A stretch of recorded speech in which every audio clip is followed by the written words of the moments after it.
माँ दुर्गा म्यूजिक आ गया, मिथिलांचल में छा गया। कि हमारे बेरियाना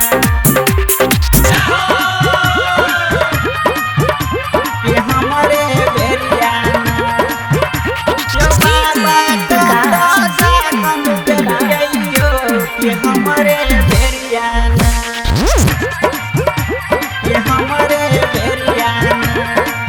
जय माँ दुर्गा म्यूजिक खजोली बाजार। सबके जित महान बाबा यन धान सोनमायो कि हमारे बेरियाना। सबके जित महान बाबा यन धान सोनमायो कि हमारे बेरियाना।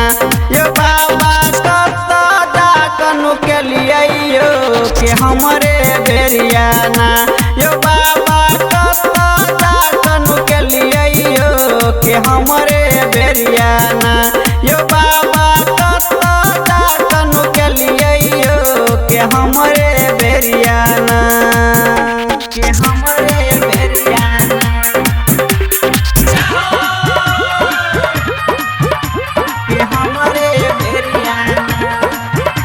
यो बाबा कत्ता डाकनु के लिए यो कि हमारे बेरियाना कि हमारे बेरियाना। जय माँ दुर्गा म्यूजिक खजोली बाजार। जोर जोर बेटवा यो बाबा सबके यहाँ दिलियो कि हमारे बेरियाना। जोर जोर बेटवा यो बाबा सबके यहाँ दिलियो कि हमारे बेरियाना। यो बाबा कत्ता डाकनु के लिए यो कि हमारे बेरियाना। यो बाबा कत्ता डाकनु के लिए यो कि हमारे बेरियाना। यो बाबा कत्ता डाकनु के लिए यो कि हमारे बेरियाना कि हमारे बेरियाना कि हमारे बेरियाना। यो बाबा कत्ता डाकनु के लिए यो कि हमारे बेरियाना कि हमारे बेरियाना। जय माँ दुर्गा म्यूजिक खजोली बाजार।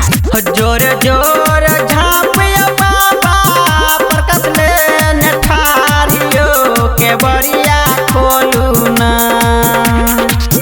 जोर जोर झाँप या बाबा राहुल नठारियो के बरिया खोलू ना।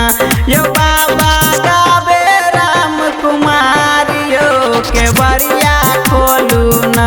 यो बाबा कत्ता डाकनु के लिए यो के बरिया खोलू ना। यो बाबा कत्ता डाकनु के लिए यो के बरिया खोलू ना। सबके जित महान बाबा यन धान सोनमायो कि हमारे बेरियाना। सबके जित महान बाबा यन धान सोनमायो कि हमारे बेरियाना।